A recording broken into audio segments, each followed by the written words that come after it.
Hello and welcome to the Kick in the Creatives podcast, hosted by myself, Sandra Busby, and my fellow creative Tara Roskell, offering you interviews, inspiration, motivation, and a gentle prod in the right direction. And for lots more information, challenges, and other useful tools to help you get creating, you can go to www.kickinthecreatives.com. And of course, this is where you can also find today's show notes. Enjoy the show.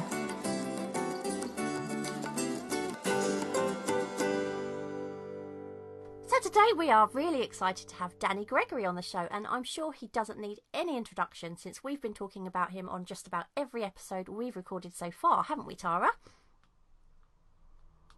Oh, where are you? Well, you said he didn't need any introduction, did you? Okay, so you do want a bit of introduction. A little bit. Yeah, okay. So Danny's many things. I'm not quite sure where to start. So aside from being an artist, he's also the author of countless books, which I'm sure many of you already have on your shelves at home. So there's Everyday Matters, The Creative License, and Art Before Breakfast. That's just to name just a few of them. He's also the co-founder of Sketchbook Skool, which is spelled with a K, which I'm sure many of you would have heard of already. And on top of all that, he teaches, he blogs, he makes tutorial videos, the list just goes on. But there's also a really sad and moving story behind all that, and we'd like to talk a bit more about that too. So on a scale of 1 to 10, Tara, how excited are we to have Danny on the show today? Well, I don't think you could contain yourself at all, could you? You were even deciding what to wear for a voice-only podcast. I know. The nerves, they're killing me. Let's get on with it. Yeah. Hello! It's so lovely to have you. Thank you so much for speaking to us today. I'm so excited to talk to you guys. It's quite early for you there, isn't it? Well, it's 8:30. I've had my first cup of tea, so I'm ready to go. You done your drawing yet? You know, I was getting my microphone set up, so I did that instead. You know? Okay. Well, we'll let you off. Thank you. I said to Tara today, I don't know what to wear. I'm so excited. What should I wear? Well, I'm wearing a tuxedo and I have a martini at hand. So. Oh, brilliant. That sounds lovely. That sounds really nice. I've got a cup of tea, so that'll have to do. Fantastic. Now, where are you guys? Are you guys in the same physical location? No, we haven't met each other yet. No. Really? It will be something that happens. We'll probably meet somewhere in the middle, I expect, won't we, Tara? Yeah, we very won't like each other when we meet face to face. Yeah. Whereabouts because you came from England, didn't you? Whereabouts did you come from? I was born in London, and but I left when I was about 2 or 3. Oh, so there's no Cockney underneath all of your No, not at all. I mean, I spent my childhood moving from place to place, and I came to America when I was 13. So I've been here ever since. We want to kick off, if we can, with you're going back to your childhood. And from your book Peanut that I read, it didn't sound like it was a particularly easy one. Did you ever use drawing as a way of coping, with the difficult times back then? You know, I absolutely did. I think in general, children use drawing as a way of engaging with the world, right? I mean, it's something that we all do, even if we don't end up drawing at any other point in our lives. Every child from the age of 2 or 3 up until usually 9 or 10 just draws, and you draw, what you're seeing, what you're feeling, what you're experiencing, and it all comes out on paper. So I absolutely did that.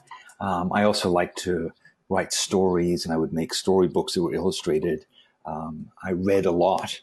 And so definitely art making was crucial to me. And in fact, later on in my life, when I sort of had other events that were stressful or traumatic, it took me a while to figure out that was the thing to go back to. But definitely the feelings that I have now when I experience that kind of thing are very similar to that early stuff. So were those stories you were talking about, were they stories about your life as you were writing when you were a kid, or were they just like stories that you made up in your head? I wrote a lot about a knight who traveled with a dachshund.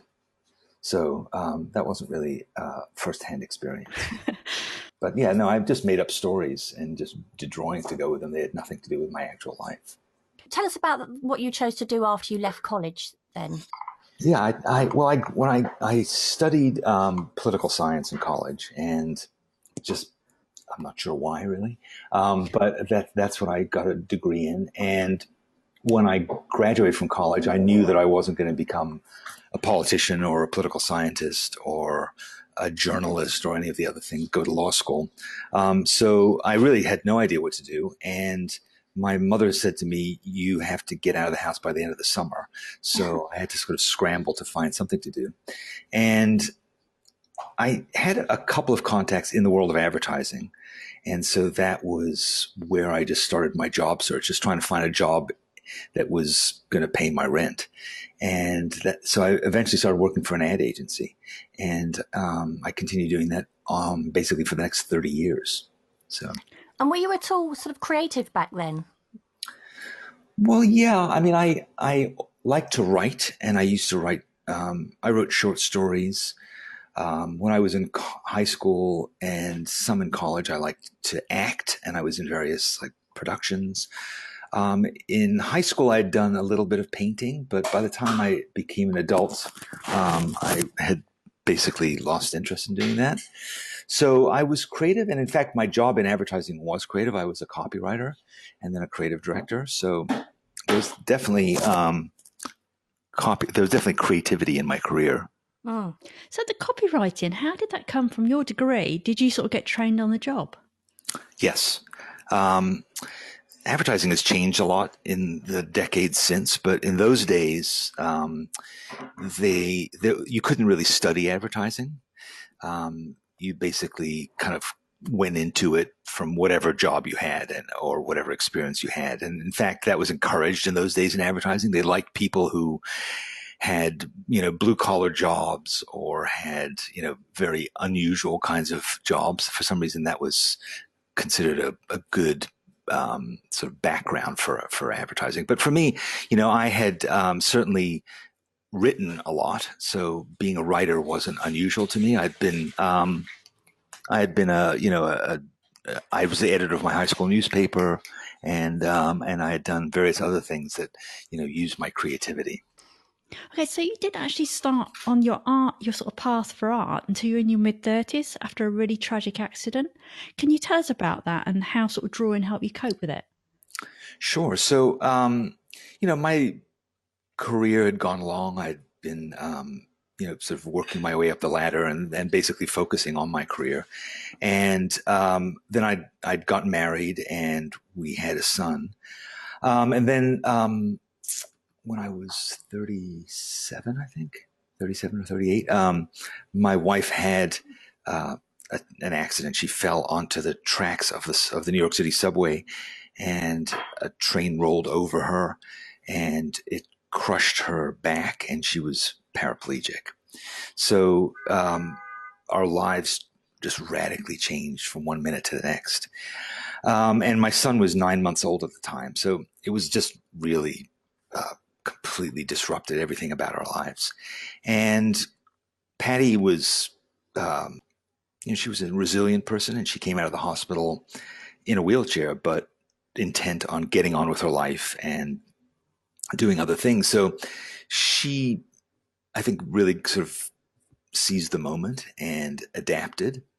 But for me, it was very challenging. I mean, my whole perspective on life had been fairly linear. I had thought that I knew where I was going. I knew what I was going to do with my life. And suddenly I just didn't know anymore. I didn't know what direction to take. I didn't know what was important. I didn't know what I could count on.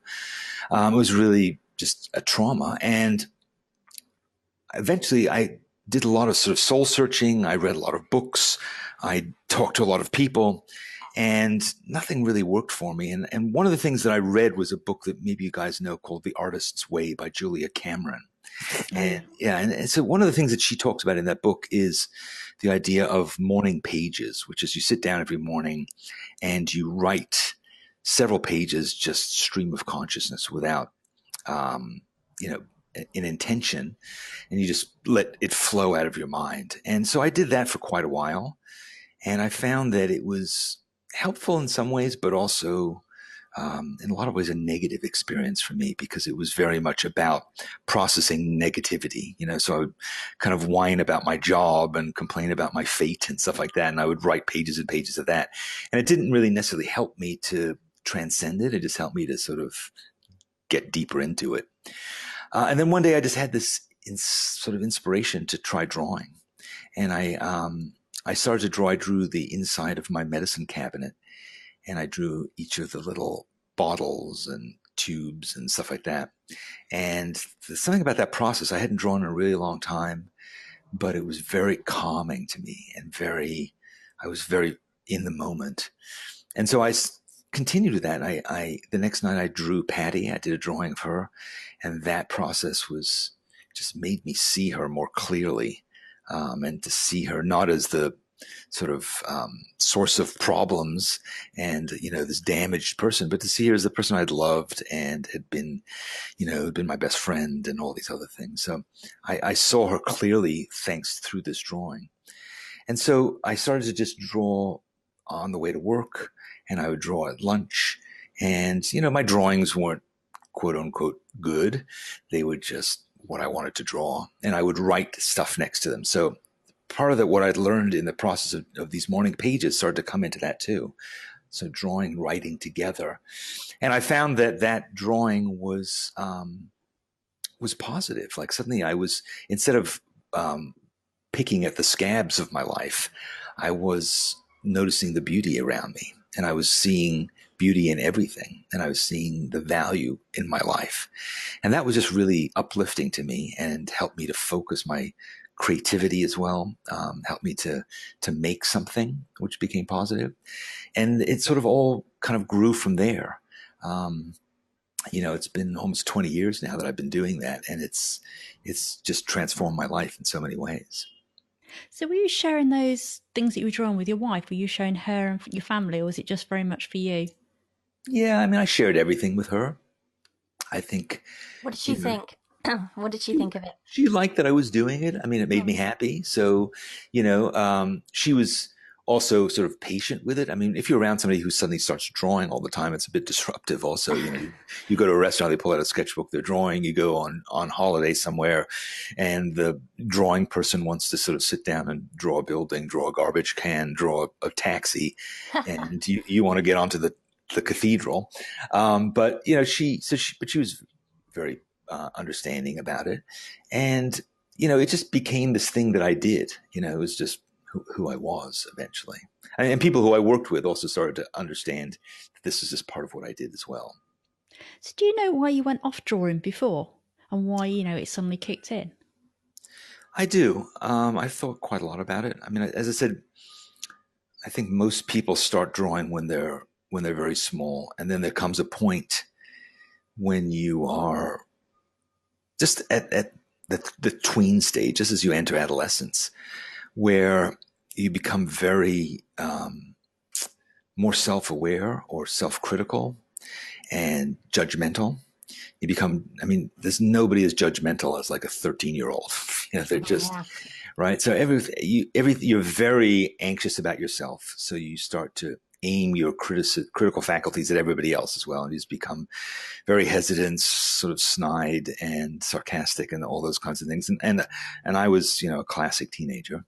And so I think the freedom and the fun of drawing turned into this opportunity to be judged by other people. You suddenly you do a drawing, and if it isn't really great, or if anybody, if you're afraid that what somebody else is going to say about it, it's easy to not draw. And so you stop, or you do it intermittently, or, you are very, very selective about how you show what you do. But there's the freedom, the fun of it goes away, and it becomes this, there's some people who are the kids who draw. Everybody has had those kids in their class who were the one or two kids who could draw really well. And so everybody says, oh, you draw so well. And that becomes part of their identity. So they keep doing it. And then those are the kids who eventually, go into art school. And sometimes that habit is broken in them when they're in art school too, because art school can be a very judgmental place too. And, it's a winnowing effect that the world has on people who draw, where there are more and more reasons not to do it. And you also get into this point where you start to see how drawing and making things is a job, and that some people are good at that job and are successful. And then there's a lot of people who pretend to be, making that their job, but actually end up being substitute art teachers or, people who work at Starbucks and do drawings on a blog somewhere. And so there's a sort of, the world looks at people who are amateurs and says, "Oh, are you going to try and sell that?" Or, there's always a purpose to it. People are always looking for what's the reason that you're doing this. And when you're little, there's no reason for doing it. You just do it. And so I think I had a lot of those things piling up on me. I mean, in high school, I would draw, but there was always kids who drew better. I was not the kid who drew best. And so when it came time to apply to college, I was much better at other things, it seemed. And I knew that I could go to a decent college or I could go to a mediocre art school. And I wasn't sure if I graduated from art school, what would I do with a degree in art? And nobody was particularly encouraging about it. So I think there's just a lot of factors that contribute to it becoming more and more of a burden, more and more of an embarrassment. And that's really a shame. And ultimately, what I've learned as an adult has helped me to overcome a lot of that. And a lot of my job now is to pointing out to people that it's possible to go back to that same motivation you had when you were little and to make things as freely and with as much fun as you did then. Now, Danny, I was also in my mid-30s when I started drawing. And and I remember feeling that I'd missed out, because once you get the bug, it grips you, doesn't it? And I remember thinking, I've missed out on so much learning time, and I really regretted when I started again. I really regretted that I hadn't carried on from a child. Did you ever find yourself feeling that you couldn't draw and comparing yourself to other artists, when you started again? And if you did, how did you overcome those feelings of self-doubt? Well, when I talk to people who haven't drawn since they were 7 or 8, and they do their first drawing, and they say, "This is terrible." And I say, "Well, you're basically picking up from when you were 8. So, and you were probably much better at it then because you practiced a lot more. So your first drawings are generally not what you want them to be." And, there's a big lag between, what you do as a kid and what you do as an adult, not only in terms of your ability, but also in terms of your aesthetics.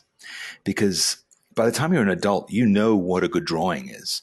You've seen a lot of people do good drawings. You've seen professionals and so forth. So now what you're doing is you're comparing your own drawings to that level, right? You're saying, I know that a drawing can be much better.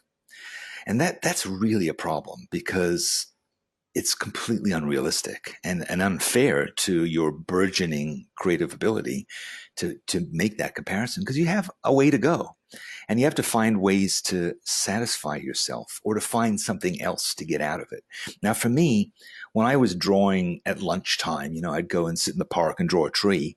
When I was doing that, it was in order to make myself feel whole, to make myself feel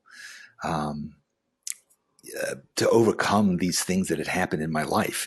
So I was living in the present, and my drawings weren't great, but I wasn't comparing them with a great drawing. I was comparing them with the feeling I had when I wasn't drawing. And so that's what helped me. And every so often I would look at my book of drawings and I'd say, "God, this is terrible. What a waste of time." And why, and all those things that the inner critic makes you do. But then if I stopped drawing, I would start to feel that itch again, and I would start to feel depressed too. And I would go back and do another drawing, and I would have that feeling that you get when you do a drawing, the thing that you were just describing, this kind of addictive quality that it has. And that was my reward. And so that was important to remind myself of, and even to write down in my sketchbook why I'm doing this and what I'm getting out of it. And over time, if you allow yourself to enjoy those benefits, your drawing skills improve just because you're practicing more and more. And so slowly you kind of start to get closer to, what you'd like to do.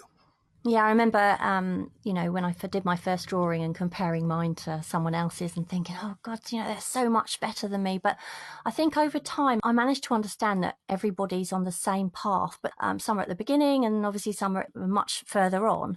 And also I found it helpful to change the word better to different. It's actually a good thing to be different. Yeah, absolutely. I mean, you're trying in the end to express yourself, Mm. right? So that But you, self, yeah, your self is presumably different from everybody else's. But, I often talk to people who say, how do you get the nerve up to draw in public? Right? Because that's a thing we all would like to do. Sit down in a coffee shop, pull out your sketchbook, do a drawing of a building. And for a lot of people who are starting out, this is just absolutely terrifying. And the reason is that you're afraid that somebody's going to come over and say, oh, look, that person's drawing. And, oh, you must be an artist. And then they come over and they see your chicken scratchings of, as you're just starting out. And they go, what the hell are you doing? You're pretending to be an artist. I get it, And the reality is that never happens. I mean, if you see somebody drawing in a sketchbook, you're never going to go up to them and accuse them of being a fraud. What you're going to do is what 100% of people report actually happens, which is somebody comes up and they go, oh, that's so great. I wish I could do that. So it doesn't really matter what you're doing in your sketchbook. What matters is that you're doing it. And so that's a reminder of why we do this, is because it's really fun, and it helps to focus our minds, and it helps us to engage with the world around us. And it doesn't really matter ultimately what it looks like on the page. It's nice if it looks closer to what you are drawing, but that just takes time and focus. But nowadays, obviously back then when you very first started sketching, that was one thing. But now, do you find it much harder to sketch in public? Because obviously, I presume everyone recognizes you. Is that ever a problem? No, people don't recognize me. I have the false beard and the. No, I mean,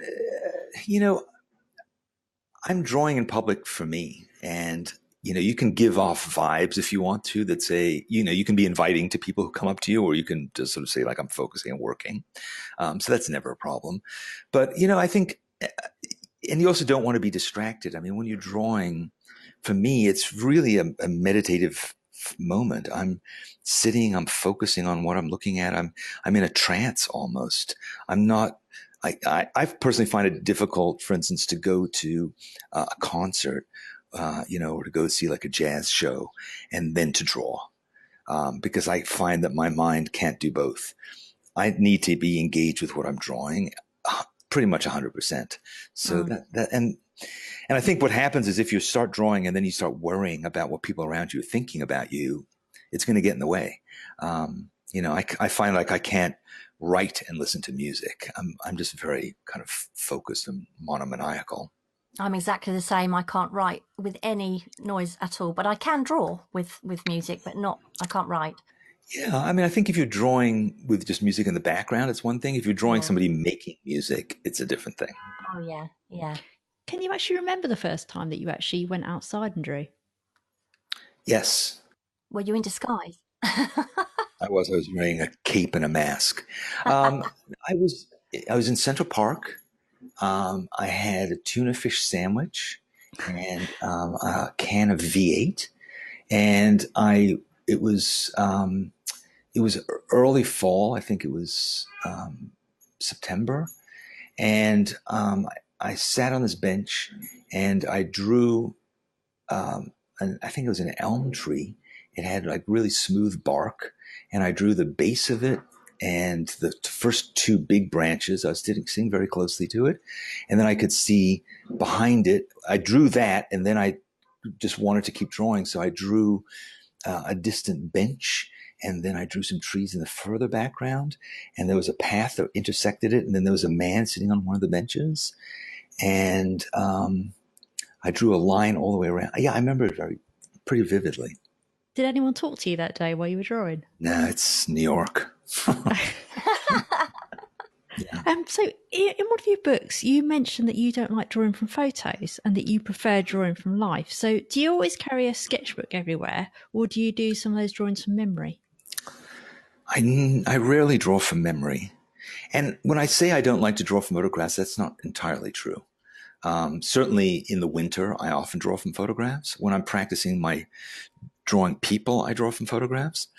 I think I talk about drawing from photographs and dissuade people from doing it because I think for beginners, it's a real problem. I think we all remember, maybe you remember drawing when you were like 14 or 15 and you do a drawing of like Brad Pitt or something like that. Right? There's always that kind of that thing of Johnny Depp, those things of people like spending like hours doing these kind of grubby charcoal drawings of celebrities. And, and they're always kind of slightly off and like one of the eyes is bigger than the other. And that's the kind of drawing I think is really, I think we all remember trying to do that kind of thing and maybe doing a grid, right? Drawing a grid on the photograph and drawing all that kind of stuff. And that kind of drawing is really different from the kind of drawing I like doing. And the drawing I like doing is looking at something and just kind of noticing stuff about it and trying to record that. And so that's why I dissuade people from drawing photos early on, because I say a camera does a lot of the work for you because it takes a three-dimensional object and makes it 2D. So it flattens things out. It makes them consistent. The way our brains work, we have two eyeballs. We have two different focal planes that we're working at, and our brain merges them together. And when we do a drawing, we have to kind of figure all that stuff out. Our heads are moving, our eyes are changing focus. So there's just a lot of kind of busy things going on with our skulls. And drawing is kind of figuring out how to mediate between all that, because in the end, what you draw and what you see are inevitably going to be really different. And it's okay for that to be the case. But when you draw a photograph, you're trying to reproduce exactly what that photo has in it. And, and that's just a very different process. So it's a very different skill, isn't it? Drawing from life, I think. It's a different goal too. It's good to have experience of both, I think. But I think you can't beat life drawing from life. Yeah. I'm sorry, I'm feeling slightly guilty because I remember at about 12 drawing pop posters for people and selling them for £1. Good on you. So you've always been an entrepreneur then. Obviously made a fortune. Yeah, I mean, I don't mean to put that stuff down, but I think as an adult, that's not really what we want to get out of drawing. No. So I think drawing from photos is fine, but I think it's more of an advanced thing. It's like drawing with a pencil. I consider drawing with a pencil to be an advanced thing as opposed to drawing with a pen. I encourage people to start with a pen and then move on to drawing with a pencil. I think that sort of, well, you can't erase, can you? I think that helps. I think the thing is with a pencil, I certainly am very tempted to rub something out if it's wrong, but actually it's actually lovely to leave those mistakes in, isn't it? And just sort of do it again over the top, and you get more of a lively drawing. And with pen, you can't do that. I love your dip pen drawings and your, the way you embrace the blots and all the rest of it. I think it just makes it so full of life. Whereas pencil drawings are a little bit safe, I think. Yeah, I think you've nailed it. Drawing with a pencil is like training wheels. You always know if you lean too much to one side or the other, somebody's there to catch you. But with a pen, you have to commit. And one of the things is that when people start drawing again, their lines are often fuzzy, shaggy. This kind of like this sketchy quality where you go back and forth over the line 20 times, whereas when you look at somebody who's been drawing for a long time, their line quality is very confident. They draw one line, one dark line, and that's the line. And to me, the difference is it's like stammering, that early kind of drawing. It's like it's stammering or saying, kind of like, well, sort of, it's kind of like this, as opposed to saying it's this, being declarative, being simple, being clear, expressing yourself. But that takes time, it takes confidence. And there's lots of different ways of getting to that point of confidence, but it does definitely take time. I'd love to know did your son follow in your creative footsteps? I know that he's helped you, hasn't he, film some of your videos in the past. Does he get involved now still? Well, my son is now almost 24. He loved to draw, and we always used to draw together. And I also made him my sort of Frankenstein project in some degrees. I decided to see what would it be like if I never discouraged him from making art? Where would that go with where would he go with his life? And so, he continued to be one of those kids who could draw. And then he went to a high school that encouraged art. And then he went to a really good art school, the Rhode Island School of Design. And he graduated 2 years ago. And he's continued to draw and paint, and now he also works in the movie business, and he is works in art direction in videos and film and stuff like that. So but he has a studio, and in fact he had a drawing exhibition last weekend in Los Angeles. So fantastic! yeah, so he does. I'm very proud of him. How did he get involved in making your videos? Did you just say to him one day, right, I want to make a video, can you help? Because I know you obviously made your own as well, didn't you? Yeah, well, I like it was. I mean, one of the nice things about having him around is I had this other creative person in the house. I mean, Patty was very creative, and my second wife is also creative. But having this kid around who was just naturally interested in stuff, and I was learning about how to make my own films, and so it was natural for me to say, like, here, can you help me figure this out. So we did it together, and he has a natural eye. I mean, he's just great at composing things. I mean, his Instagram feed is always full of like the most amazing photographs. So he has this natural ability that comes from who he is, and it's just fun to have somebody else who you live with to make stuff with. They're great teachers as well, aren't they? And they're braver than we are. They are. They'll just plunge in and try something, whereas we're afraid of the consequences of making mistakes. So. Yeah, absolutely. Yeah. So was there actually a time when you suddenly realised, I am actually good at art, and that you wanted to make a career out of it? I'm waiting for that day. I think there've been moments where I've felt confident in what I'm doing, but I think I have addressed the inner critic by making the situation fuzzy. Like, I've never been an artist who, called himself an artist, really. I've never had, a show or wanted to go and have a gallery show my work. So I end up like making books that have drawings in them. And so I'm, I write and I draw and I do various things, and I don't have to be incredibly good at any one of them to be okay.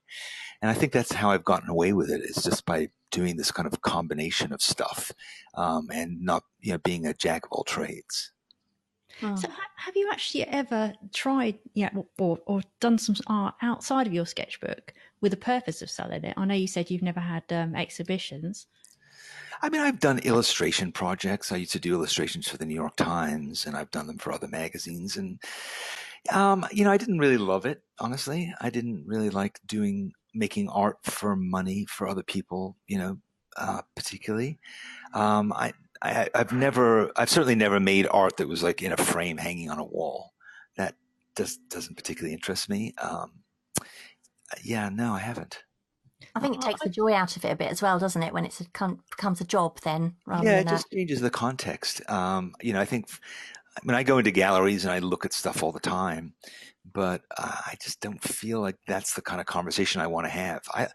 When people look at my sketchbooks or look at my books, I imagine them sort of being by themselves, having this thing on their lap, having it be part of a continuum. It's like page after page after page, telling stories and being involved in a deeper conversation and that kind of thing, as opposed to it hanging on a wall, a bunch of people standing around holding plastic glasses with white wine in them and deciding whether or not, they should express some opinion about it. Or it's not the kind of conversation I ever think of having.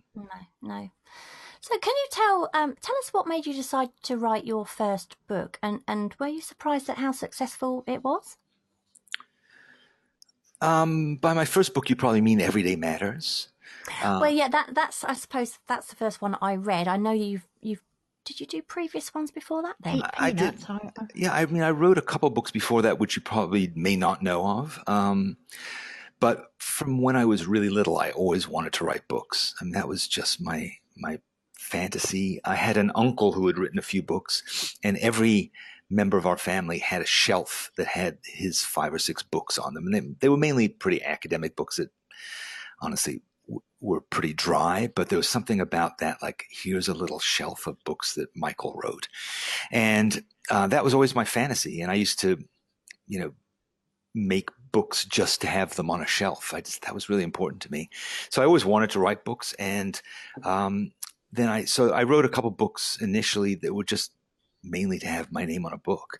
But then when was working with a publisher when I'd done these first couple of books. And then they said, do you have any other ideas for books? And I said, not really, but I'd like to draw in a sketchbook. And I showed them my sketchbook. And I told them, then they said, well, why did you start doing this? And I told them the story of Patty's accident, and they said that would make a great book. So it was really and I was very apprehensive about it initially. I didn't feel like I should tell that story. I felt like it wasn't my story. It was Patty's story. It felt very exposing of myself and our family. And, I certainly didn't feel like my drawings were of the quality to be in a book. I just had a lot of anxiety about it. So finally, we did it anyway. And the book came out, and I thought it was just going to be a minor thing. And it just, people liked it. It resonated with people, I think, because it told two stories that people could identify with. One was the story of thinking that your life is going to go one way and then it goes another. The idea that life can just deal you cards that you never knew were in the game. And, I think all of us could have our lives disrupted the way that ours were.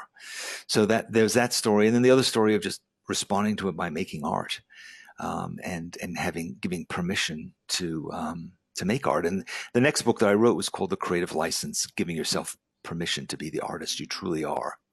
And that was a book where I really kind of explored the anxiety that I'd had in making the first book, which is to say, why am I allowed to do this? And why should other people be allowed to do this? And what if in fact you are? How would life be different? Talking about you wanting your books to be lined up on a shelf. Well, if you came into my front door and I've got a bookshelf in the hallway and nearly all of your books are just in a row in my hallway, and I love them. Yeah, that's even better. It's much more meaningful to me yeah. Thank you. I love them. I absolutely love them. And the most recent one, I couldn't actually order it. It was the one I hadn't got, and it's called A Kiss Before You Go. Right. And it's probably the only one of your books I haven't got. And I actually asked if I could have it for my birthday from somebody. And it was out of stock, so it's on back order. So you're obviously very popular. Everyone wants your books. Sadly, that book actually just went out of print. It's the first of my books to ever go out of print. And it's actually the book that probably means the most to me. Oh yeah, because that's a book that's my illustrated journal from when my wife died and the year after that. So it's about our relationship, her death, and then the process that Jack and I went through over the course of the next year, and my kind of record of it. It's I guess a different subject matter than I normally write about, so maybe that's why it wasn't quite the same as. It must have been a very difficult book to write, I'd imagine. It certainly was it was a difficult experience to go through, but I have to say, writing about it and drawing pictures about it was actually incredibly helpful. I didn't certainly do that in order to make it into a published book. I did it because at that point I had spent a long part of my life recording and analyzing and, going deeper into the everyday of my life. So it would have seemed weird and discontinuous to stop at that point, but also it was incredibly helpful to me to go through it. And it's just a record of that point in my life that I'm really glad that I have, and I'm glad that Jack has to go back to. Yeah. Going back quickly to your Everyday Matters book, what I loved about that was just how, raw it was and how honest you were, especially in those tiny little snippets of writing next to your sketches. Some of them are really funny, but you really didn't hold back at all. Was there ever a point where you were worried about that when it came to publishing, and likewise in any of your other books? Yeah, sort of. I was telling strangers about these really intimate moments in my life, but I also realized that the writers who I love do that. There's so many writers who I love who are just deeply confessional in a way and are much braver than I ever have been. So I got so much out of their work. And so I thought what could happen to me if I do this? I mean, I've never had anybody, including family members or anybody else, say like, how could you expose all this? And I mean, in that book Peanut that you mentioned, I mean, I write about like my parents' sex life. So it got fairly vivid. So yeah. Are you saying parents have sex lives? It's fiction. It's a novel. Have they read it as well? I don't know. I mean, probably not. My mother may have read the bits that are about her. I'm not sure, but I don't know. I was going to ask about, because you wrote a totally different book called Shut Your Monkey, about your inner voice and this little critic that sits there sort of gnawing away at you. Have you got any tips for people to get away from that inner critic, and sort of how do you deal with yours? Yeah, well, I know that you guys did an episode of your podcast about this too, right? Yeah. I think it's an incredibly important thing that there's not enough talking about it, honestly. I think from what I've found out about it, it's absolutely universal. The only people who don't experience the inner critic are psychopaths and sociopaths and, I don't know, U.S. presidents. Yeah. So I think it's something that absolutely is in all of us, and it has its roots in our childhood and also in our origin as a species. You know, the history of people, is that there's a voice in our heads that is rooted in the amygdala, which is the kind of smallest base part of our brain on which all the rest of our brains grew. And the amygdala is responsible for the fight or flight mechanism that says, run away, this is dangerous, or fight and save your life. And that part of our brain tells us to stay away from new things. Don't eat that plant you've never seen before. Don't go to that area you've never been to before, because there's danger in the unknown. And that is very, very primal for us. And it's a good thing to have. I mean, it's a good part of us, because otherwise we wouldn't have survived if we just kind of blundered into all kinds of new places without having, warning lights flashing. And so as creative people, when we make new things, this internal voice says, that's bad. Don't go there. Don't do things that make you feel uncomfortable, or I'll make you feel even worse. And similarly, when we're children, we have these voices in our lives that tell us, get down from there. Don't go over there. Stop doing that. Don't run with those scissors, that kind of thing.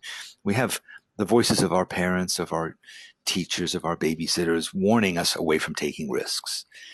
But as creative people, we have to take risks because we have to make new things. And so you get into a lot of conflict over that. But what you have to realize is this stuff that's hardwired into us may not have a purpose in a lot of our lives. It may not be, it's vestigial. It's not, we don't need it a lot of the time. And so what we can do is we can shore ourselves up against it by coming up with ways to reinforce our creative strengths. And one of them is to, when you have a voice that says, you can't do this, you're no good at that, that's a terrible idea. One thing you can do is you can say, well, let's wait to decide that. Let's judge it later. Let's be in making mode, and let's just create a big pile of stuff we're making. And then tomorrow or the next day or the day after that, we'll actually sit down and judge it. So if you can kind of sign that kind of a truce, an armistice with your inner critic, and just say, you'll have your day, but let's wait. And right now I'm having fun making. And what happens then is you make a lot of stuff. And when you make a lot of stuff, you can afford to have some of it die, because ultimately the really good stuff is going to survive. And even the inner critic is going to acknowledge it. So that's one thing I would say: be productive and focus on productivity, and suspend judgment. Another thing to do is to also sit down and make a list of what you've accomplished in your life. So that when that voice says you're no good at anything, you can never do this, other people do it much better, you can have this list where you say, you know what, I actually have a scoreboard that I've been keeping of all the things that I'm actually good at. And you don't have to be incredibly good at them. They could be things like, well, I learned to ride a bike, I learned to tie my shoe. But just write down a list of all the things that you've ever done that you can take some pride in. And doing exercises like that help, again, to focus your mind away from those kind of dark, shadowy battles and move it instead into the brightly lit arena of your accomplishment. And I think the most valuable thing, though, for me has been to recognize that when you're making something, that ultimately it's not really for you, it's for somebody else. And that there are people out there who are going to benefit from your creation. And that's really why you're making stuff, and it may be a blog post that will, where you're sharing some ideas you have that spark somebody else. It could be an episode of a podcast that, deeply flawed as it might be, somebody out there is going to be entertained by it. Somebody out there is going to have their day made brighter. Somebody out there is going to feel better because of it. But ultimately, it could be a bigger thing than that. It could be that your life is that you're here for this larger purpose to make the world a better place. And that, the voice inside of you that's cutting you down isn't getting that it doesn't really matter if this drawing that you did isn't that great, or that there editing that needs to be done to that piece of writing you did. What matters is you're making stuff, you're serving as an example, you're unearthing things that will be of value to other people. So if you can sit down and really think, why am I doing this? Why does this matter? And if the voice says, oh, it doesn't matter to anybody, nobody cares, go deeper with that and say, really? Like, what if I wrote this and I put it out there and somebody read it on a lousy day in their life and they felt better because of it, or they thought differently? Really try and probe into that. What are you doing this for? And that's why you need to say to the inner critic, yes, you're right, I suck, but what I'm doing is important and it's going to lead to something, to somebody else. You did a podcast, didn't you, that went with that book, Shut Your Monkey? Because I remember I listened to that quite a bit because I had a monkey. I still got a monkey, obviously, but mine used to yell down one of those megaphones down my ear. And I came across your book and obviously your podcast quite by accident, actually. But I thought that was absolutely fantastic. And you don't do that anymore, though, do you? I did 12 episodes, I think, of that podcast. And what I did is I talked about some of these ideas and then I interviewed various people. So I interviewed psychologists and artists and life coaches and musicians and different people. And I talked to them about this because I wanted to explore, I don't pretend to be an expert. I'm not a trained psychologist. I just know from my own experience and from my own reading and from talking to other people about what the edges of this thing are. You can't get rid of your monkey, by the way. It never goes away, and you actually need it, but you can mitigate your response to it. You can control how much you give into it. You can have a more balanced relationship with it, but you do need it because it's protecting you from really bad decisions, but also it's hardwired into you, and if you don't have it, your life could go completely off the rails. You can actually make friends with it. We've all got those friends, haven't we? The ones that sort of just aren't very tactful. So that's how I've dealt with mine. I've kind of just made it this very tactless friend with no social skills, and that's how I've got around mine. That's a great way of looking at it. I mean, to me, it was this sort of smelly, wet little monkey sitting in the back of my head. I thought of it as like Gollum with hair, but in Lord of the Rings, they take Gollum along with them. He's still part of they still need him. So I think similarly, we need that uncouth friend to kind of bring us back to reality, but that doesn't mean that we have to listen to him all the time and listen to no one else. No. But also I've always thought if you don't have an inner critic, we wouldn't improve, would we? Because I think that's what drives us, isn't it? As well. Yeah, I think there's a difference between a critique and criticism. A critique can help you to, refine your ideas, to polish them, to go deeper, to, realize what you have to cut. Criticism is just, you're no good. you're terrible. Yeah. You'll never get anywhere. And that stops the creativity. But a critique can help you to focus and improve it, and also can be a whole bunch of new creative opportunities. I mean, if you can get to the point where editing and rewriting are fun, where making it even better is also a creative exercise, that's great. So are you ever nervous now when you share anything? Yeah, I am. I'm doing a presentation on Friday, and I'm doing it to an audience I've never done it to before.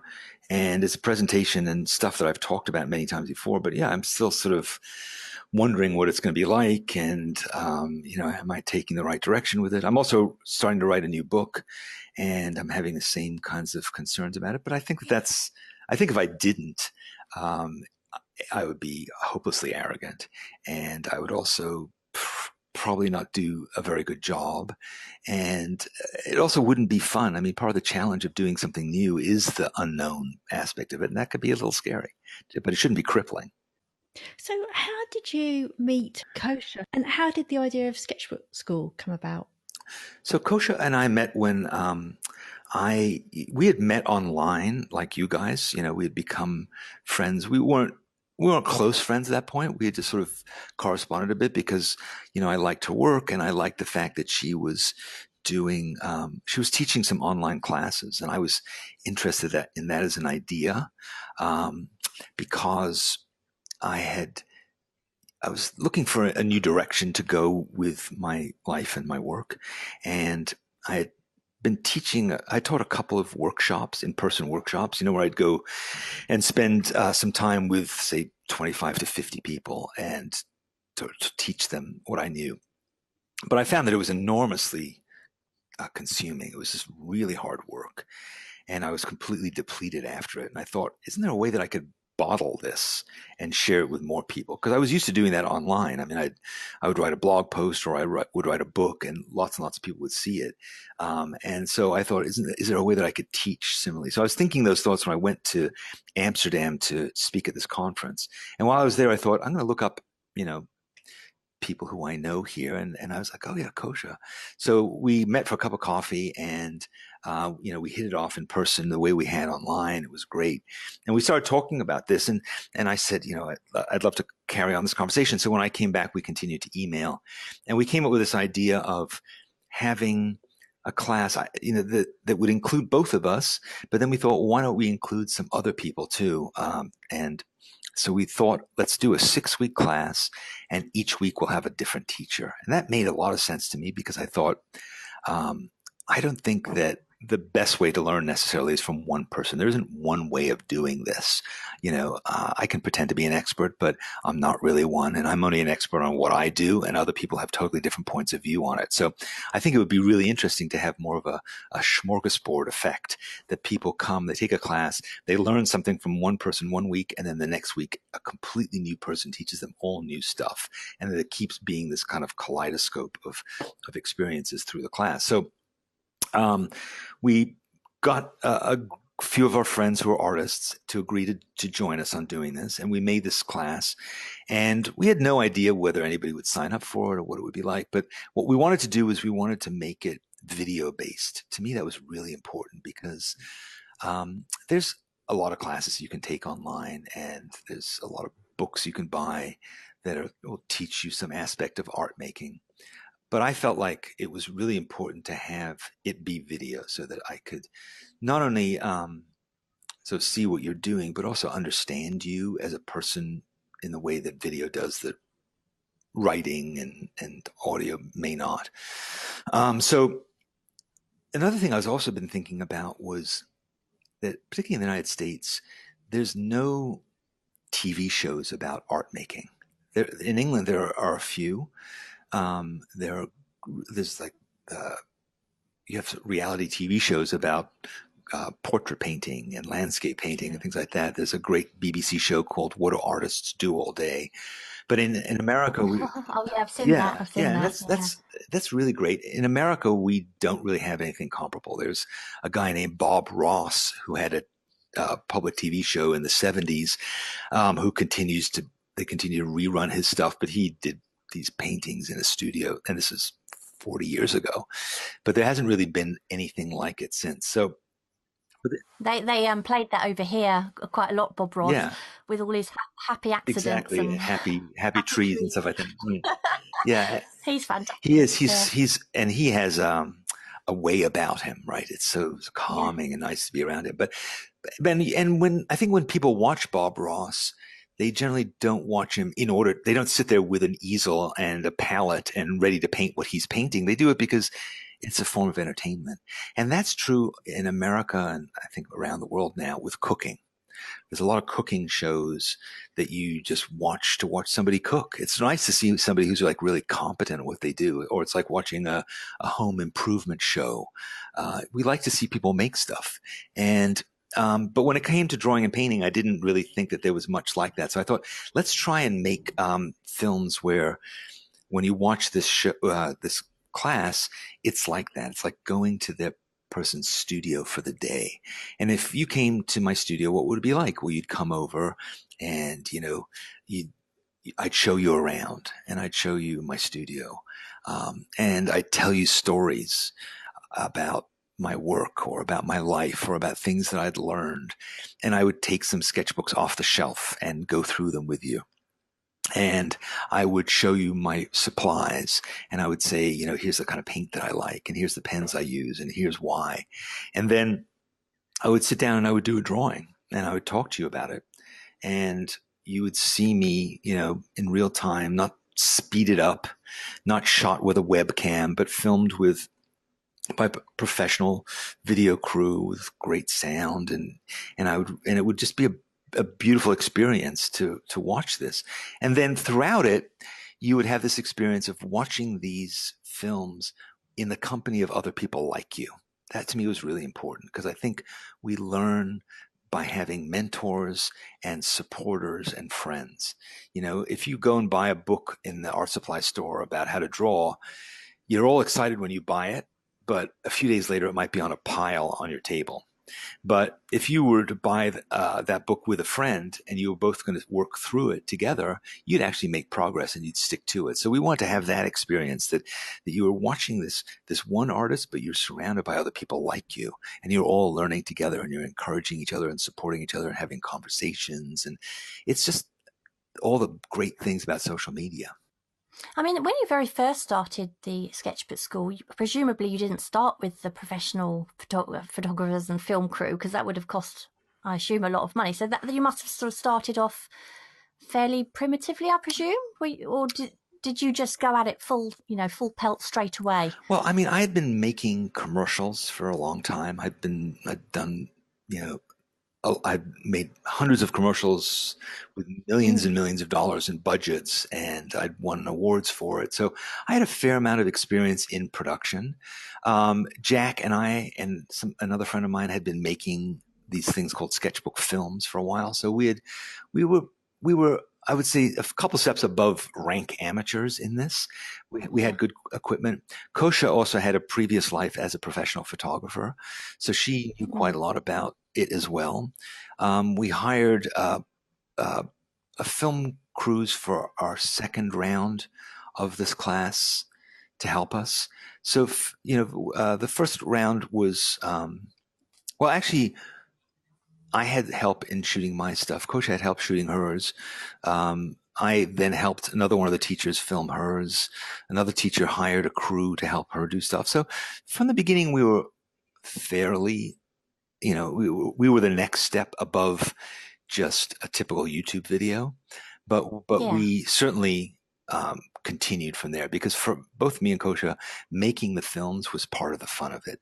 We wanted to make these little documentaries. We wanted to have the fun of working with directors and lighting crews and professional editors and getting great music. Moby made the soundtrack for one of our films, and we wanted to just really plus it. So that was definitely on our radar from the beginning. We've been making some really funny films, haven't we, Tara? Even in the shower. With our iPhones. Yeah. But it's still fun. We love it. It's such good fun. But were you surprised at how successful Sketchbook became in such a short time, because it is huge, isn't it? I mean, everybody knows about Sketchbook Skool. Well, that's nice to hear. We worked really hard at it, I have to say. I mean, we spent months promoting our first class, but what happened was that the people who took our class were the first one were just really into it. They were really enthusiastic, and they loved the community that they were part of. And we had this Facebook group, and people were interacting with each other. And, it just became this sort of snowballing thing where people got more and more deeply into not just the actual content of the class, but the whole world around it. And this idea of being part of a community that gave you permission to make stuff and encouraged and supported you in doing it. And it's just gone on from there. So we've now made over 20 courses. We've got more than 50 artists, I think, have participated in this. About 50,000 people have taken our classes. Our Facebook group has, I don't know, tens of thousands of people in it. And now we're getting ready for SketchCon, which is going to be our very first convention. So all these people who have met each other online are going to finally get a chance to all meet in person, or probably not all of them, but a few hundred of them are going to meet in Pasadena, California in November. And we're going to have this amazing kind of 3-day party where people are going to come together, and we're going to have presentations, and we're going to do drawings together, and we're going to have wine, and we're going to have fun. And it's just going to be amazing. It's kind of like the next step of this journey that we've been on. Well, that sounds amazing. Just wondering, when you do the classes for your Sketchbook Skool, do you take the other artists' classes and try them? Yes. In fact, Kosha and I make what we call study hall videos. And so what we do is we do the homework for the class, that week's class, and we make a video about the challenge we had in making it. So we make these classes for us. That's always been the purpose of this, is so that we can take them. And so, yeah, absolutely, we can't wait to take each class. Are the ones that have really stood out for you that you've really enjoyed doing? I love all my children. It's such a wonderful feeling, though, isn't it, when you hear these stories of other people who it's actually made a big difference to? Nothing beats it. Nothing beats it. No. I spent many years working for clients, working for big companies, spending my creative energy making things for them to help sell their ideas. But now, and that stuff reached, tens of millions of people. Now I make stuff that reaches a much smaller number of people, but so much more meaningfully. I feel like this is what I'm here for. Going back to what I was saying before about the inner critic, if this is the purpose of why I'm here, and it's partly for me, definitely my interest and my goals are key in making stuff. I think, would I like this? Do I like this? Do I want this? Is this the way it should be? Absolutely. There's no question about that. But I also think about individual people who I've met over the years of doing this. And I think, would this mean something to her? Is this going to help so-and-so reach the goals that he had? That absolutely is a crucial part of all this. Yeah, we've also had people who, probably similar to you, Danny, they've had obviously something traumatic happen in their lives, and they've said that art's kind of pulled them out of it as well. So clearly art really has a lot of benefits, to your mental health as well. Yeah, that's, in the end, we're teachers, and I think but we can all be teachers. Everybody has something to teach, and we just need to tell people that it's valuable, that we want to learn from them. And we want to think of all the things in our lives that we can share with people, things that we might feel comfortable sharing with our children, with our family, with our friends. The amazing thing about social media is that you can find groups of people who are absolutely interested in the same stuff you're interested in. Whereas in the normal course of life, you might occasionally meet somebody who's vaguely interested in some part of something you're interested in. But the fact is that most people who we deal with in real life, face to face, have other concerns. But when you can find your own tribe of people who share the kind of passion that you have for some particular thing, it's so interesting, so important, and we all get so much out of it. So what do you think has been the sort of highlight of your creative journey so far? I think that my goal probably was to have that shelf, and I have that shelf, and that's nice. And of course, as you discover as you get older in life that achieving your goals isn't the objective, right? It's to have the next goal. So for me, I think finding out that I have something to teach people has been surprising to me. I never thought of myself as a teacher. I was always sort of reluctant to do it. So that thought has been really rewarding to me. It continues to be interesting, the stuff that I do, and it continues to go in different directions. And I've learned a lot about myself in the process of doing it too, and how I think, and I've overcome a lot of obstacles. But it's a never-ending process. It really is. It's learning and growing is something that I hope I'll always do. I've met so many interesting people in the process as well, and that's really been great. So, 5 years ago, I quit my advertising career, and I decided that I was going to focus on making the things that I really care about. And it was incredibly terrifying thing to have done, but I haven't had a minute of regret since. Can I just be a bit nosy? And because I know that you've remarried now, haven't Yes, you? I have. I got married 2 years ago. Yeah. Yeah, and you mentioned that your wife is a creative. What does she do? She works in advertising as well. She works in the production end of advertising. So, And have you got her into drawing and sketching with you? she can draw, and she does draw sometimes, but I don't infect her with it. I think I don't try to make people do this. It's bad No. enough that I do it. So where do you hope then to be in, say, another 5 years, or have you already got way further than you thought you'd be? I mean, yeah, I had no intention of doing the things that I'm doing. I'm really excited by what's been happening with Sketchbook Skool, and I'm excited by this idea of SketchCon, the idea of people getting together and doing stuff. I definitely like that as a direction. I think what I'd also like, though, is to have more time to draw. I'd like to be able to travel a bit more in order just to draw. One of the things that's changed in my life is when my son was living with us, when he was still a kid. And even when I had the diversion of my career, drawing was really more of a vacation for me. And one of the things that happens is when you achieve your dreams and suddenly your vacation becomes your job, it becomes a job as well, So now drawing and writing about drawing is my job. So I want to make sure that I don't lose my love of it because of that. It's easy for that to happen, I think, as you become professionalized in your passion.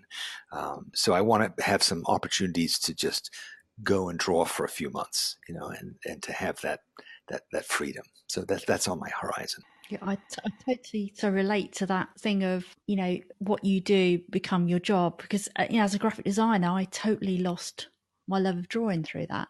And it's only through doing the challenges it comes back. Yeah, I mean, it's a danger. It's a danger. It's sort of like the Peter principle in reverse. Once you get good at something, then people want to pay you to do it, and then suddenly you rely on it because you're getting paid for it. And so it can really change your relationship. It's but you can be in love with something and marry it and remain in love with it. So that's, I think, the balance. So SketchCon, are you going to do one in London? And can I come? That's the price we have to pay, huh? We have to do it in your backyard for you to come. Well, I mean, part of the fun of it is, honestly, is going somewhere else. I mean, we're doing it on the other side of the country from where I live, and it's also a long distance from where Kosha lives. We're doing it in a place that none of us live, but because we want to really have it be a vacation, go to this place and immerse yourself in it. Whereas I'm going to a conference right now. It's a month-long conference, and it's about 4 blocks from my house, and we have things every day, and it's not nearly as exciting as it would be if I actually was going there. But that notwithstanding, we hopefully this will be successful in Pasadena, and if it is, we will do another one, and we will do it in Europe, certainly. I'm not sure that we'll do it in England. We might do it in Amsterdam. I don't know yet. We'll see. But I think if this is successful, I could also imagine us doing smaller ones and doing them, doing it with, say, half a dozen speakers for a day. And then if we can get that to work, then we could do them in different places. But I definitely want to. I haven't come to England in a long time, and there's so many Sketchbook Skool students and teachers that are English, and I would love the chance to do stuff with them. So maybe we'll do just an English version. That would be nice. And Amsterdam is a fantastic place to go to draw. I mean, I've been there a couple of times, and it's such a beautiful place. It's isn't so it? amazing. It's absolutely stunning. There's so many great museums there, and great food, and you can walk, everywhere, and you can ride bicycles. It's an amazing, amazing place.